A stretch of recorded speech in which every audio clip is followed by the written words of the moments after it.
welcome back to my channel. Thank you for tuning in today. Today's episode is going to be the first coffee and tea episode that I have for us today.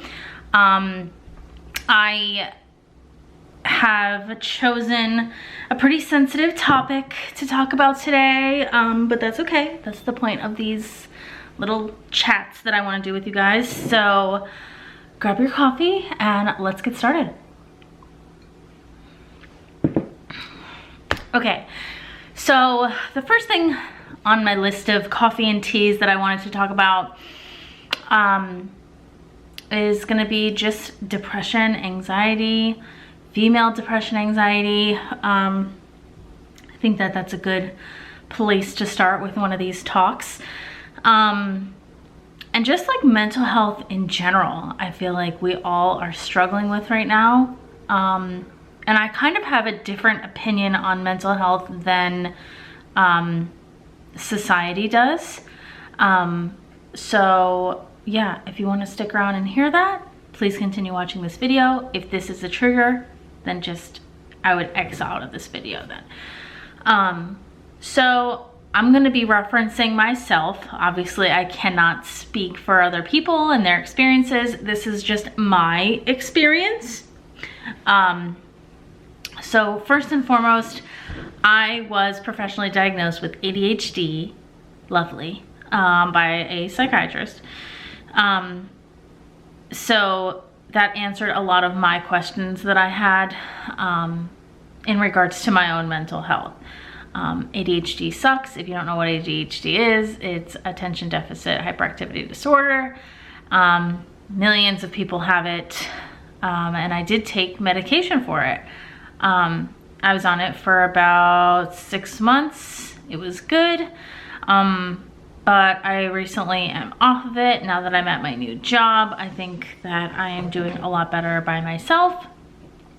But anyway, in regards to ADHD, sometimes I felt like followed depression, and my depression didn't show in the same ways that a lot of people would think depression shows. Depression shows so differently in so many different people that I feel like it's kind of hard to determine whether you are depressed or not. I am very repressive with depression. I think that I just kind of ignore the sadness because I do have happiness and joy in me, that I just protrude that constantly, and that I try to ignore the sadness that's going on and the darkness that's going on, because then it shows in different ways. And it's kind of hard to deal with when you're trying to protrude happiness, but you know deep down inside that you're sad sometimes. It can be very difficult. So I've just been watching and seeing so many different things about depression and anxiety and mental health in general.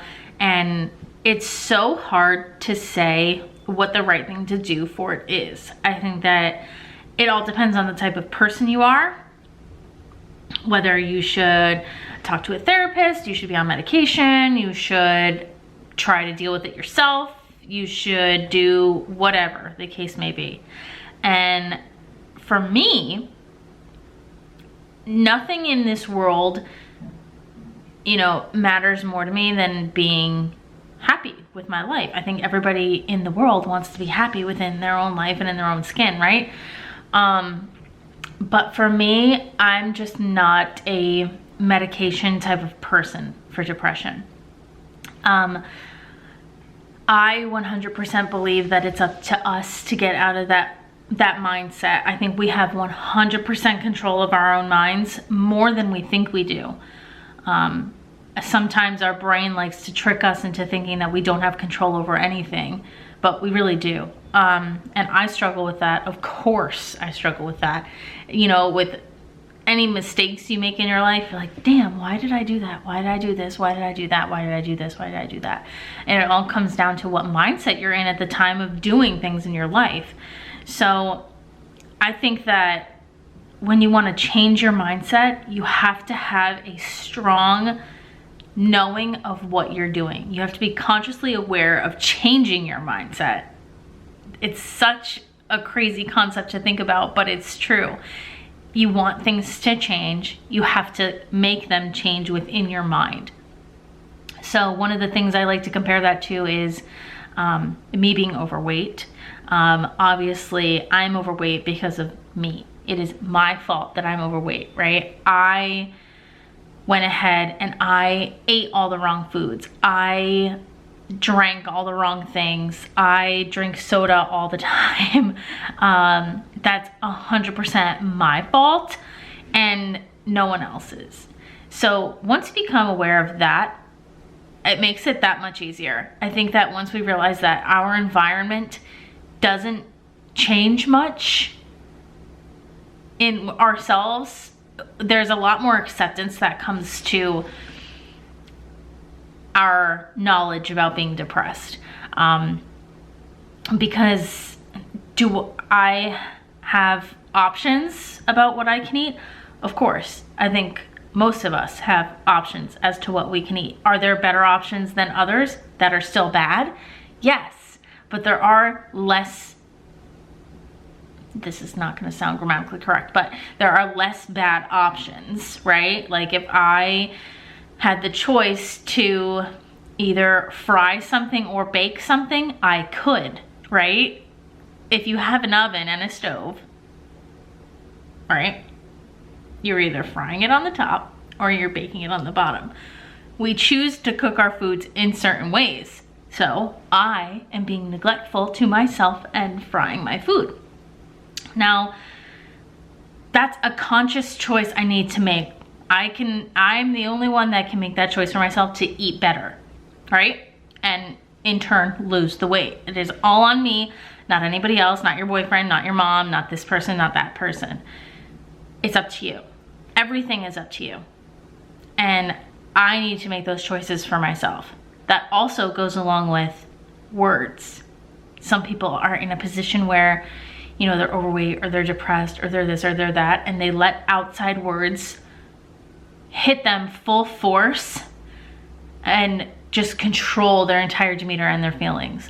You can't let outside words control your emotions.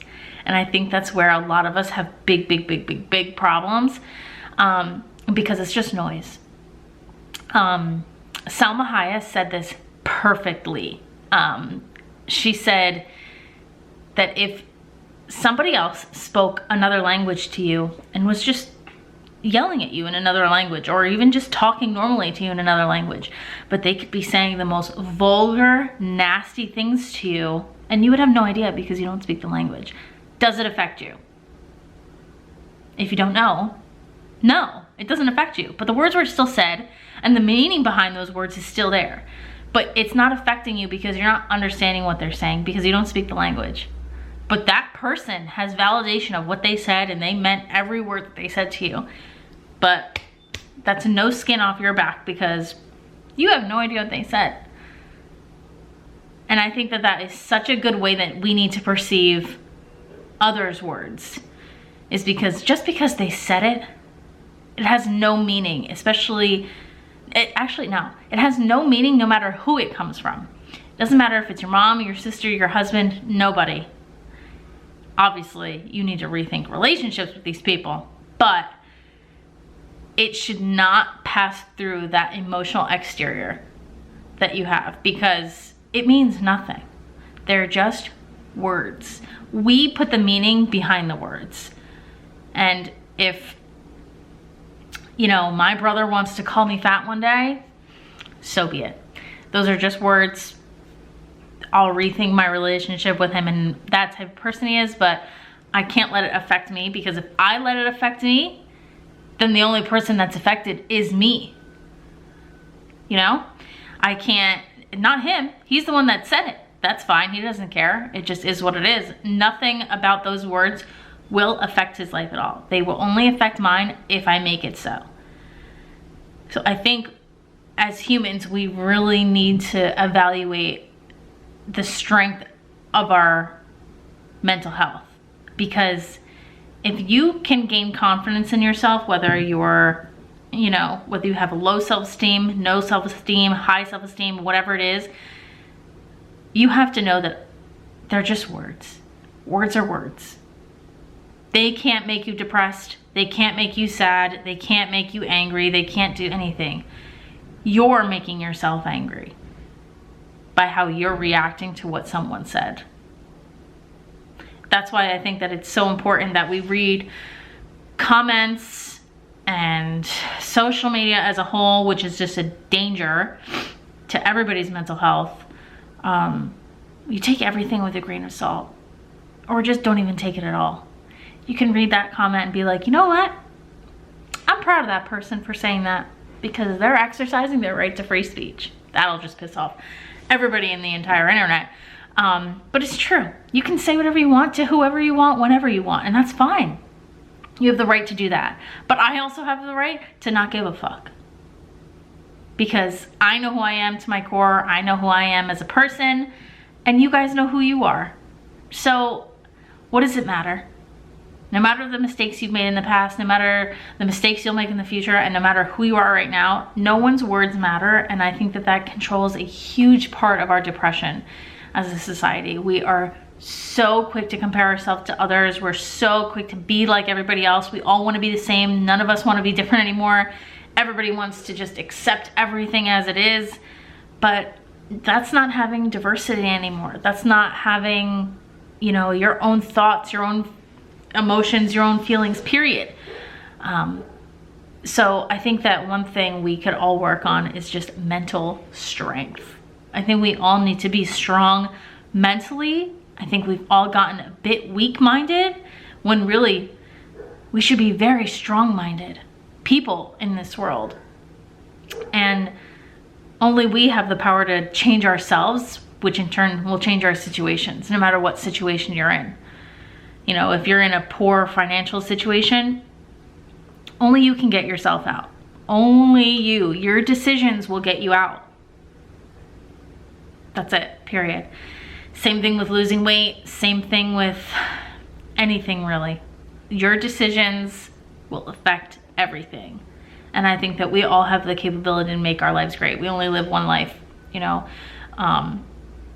I recently have had just a revelation in my mind that, you know, I'm not happy with what I'm doing right now. I'm not happy working remotely. Is it a job that pays me? Yes. Am I grateful? 100%. But I live one life. So I want to do things that are fun. I want to do things that make me happy. I am tired of sticking to my plan B. Plan Bs suck. You know, every parent in the world told you you need to have a plan B, and every kid went for it, and half of them are sad because plan Bs suck. Plan B is not your plan A. But it's better to take a risk on plan A than to just be depressed until you're 65 and can retire on that plan B. So I think we all need to just find our joys, build up your mental strength, eat better, be better people, and live great lives, because you only get one. You only get one. So I hope that you guys enjoyed this little coffee and tea. That was the tea that I spilled for you today. I hope you enjoyed it. I think that I have figured out my filming situation here. Before I was having a big problem with the background here, with my tree and everything. Everything was just kind of and blurring and everything. It did try to blur on me a few times here, but Gonzalo told me if I tap my screen here, it should refocus on me pretty good. So everything is going good on that end. I'm gonna try to do coffee and tea chats like this with you guys like once a week. So I hope you enjoyed this first one. If you have a topic of discussion that you would like me to speak on, I would be so glad to do that. If you want to leave a comment down below what you want me to talk about with coffee and tea chats, that would be great. Please like and subscribe, and I will see you guys in my next video. Peace.